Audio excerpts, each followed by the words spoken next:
స్వాతంత్రానికి దళిత పేద కుటుంబంలో జన్మించినటువంటి ఒక వజ్రపు తునక, ఒక ఆణిముత్యం.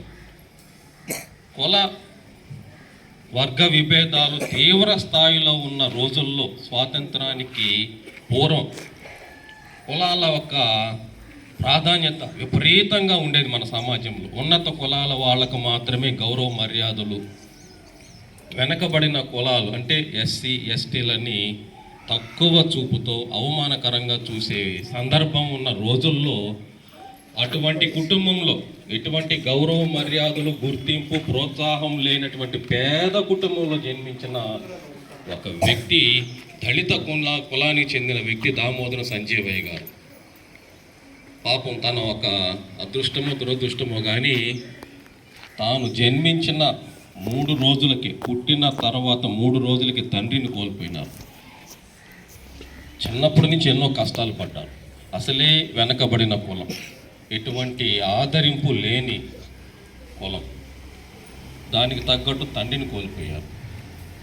చాలా మేనమామ దగ్గర తాను ఎంతో కష్టపడి చాలా పట్టుదలతో చదువు మీద అత్యంత శ్రద్ధతో, మీరే తెలుసుకోవాలము విద్యార్థులుగా, చదువు మీద అత్యంత శ్రద్ధ, భక్తులు, అంకిత భావం, బాధ్యతగా చదువుకొని గొప్ప ఈ స్థాయికి, అంటే దాదాపు మన ఆంధ్రప్రదేశ్ రాష్ట్రం ఏర్పడిన తర్వాత మన ఆంధ్రప్రదేశ్ రాష్ట్రానికి 2వ ముఖ్యమంత్రి స్థాయికి ఎదిగిన గొప్ప మహానుభావుడు శ్రీ దామోదరం సంజీవయ్య గారు.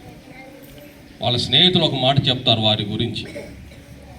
వారు కర్నూలు జిల్లాలో జన్మించారమ్మ. మన ఆంధ్రప్రదేశ్లో కర్నూలు జిల్లాలో 1921వ సంవత్సరంలో ఇదే ఫిబ్రవరి నెల 14వ తేదీన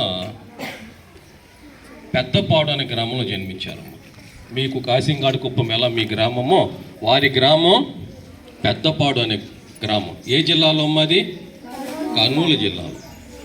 ఆ కర్నూలు జిల్లాలోని పెద్దపాడు అనే మారుమూల గ్రామం నుంచి కర్నూలుకి వెళ్ళేదానికి, చదువుకునేదానికి కర్నూలుకి వెళ్ళాల్సి వచ్చింది. ప్రతిరోజు దాదాపు పెద్దపాడు గ్రామం నుంచి కర్నూలు మున్సిపల్ స్కూల్కి వెళ్ళాలంటే 8 కిలోమీటర్లు వెళ్ళాలి, మళ్ళీ 8 కిలోమీటర్ల వెనక్కి ఇంటికి రావాలి. మొత్తం 16 కిలోమీటర్లు. వాళ్ళ స్నేహితులు ఏం చెప్పారంటే ఆయన గొప్పతనం గురించి,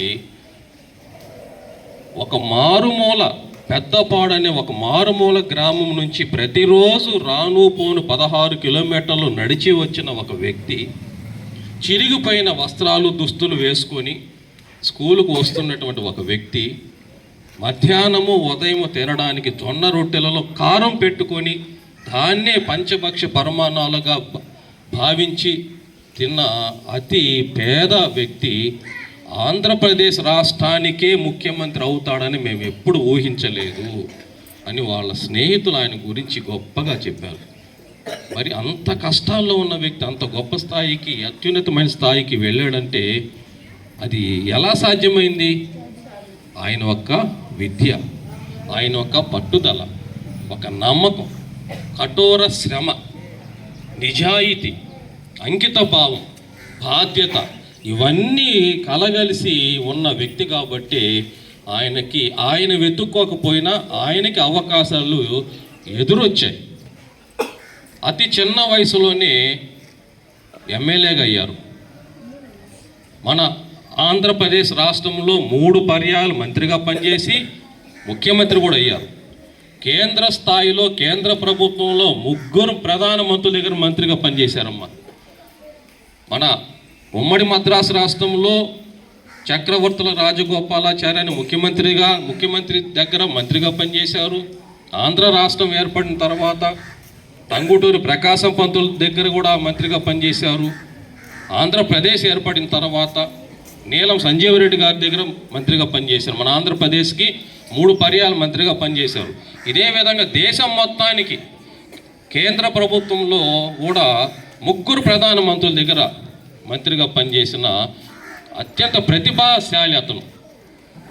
జవహర్లాల్ నెహ్రూ గారి హయాంలో, లాల్ బహదూర్ శాస్త్రి గారి హయాంలో, ఇందిరాగాంధీ గారి హయాంలో మహులు వాళ్ళంతా ప్రధానమంత్రులుగా పనిచేసిన మహామహులు. అటువంటి మహామహుల దగ్గర కూడా మంత్రిగా పనిచేసి తను తగ్గట్టు పనిచేసి అందరి దగ్గర శభాష్ అనిపించుకున్న గొప్ప పరిపాలన దక్షిణ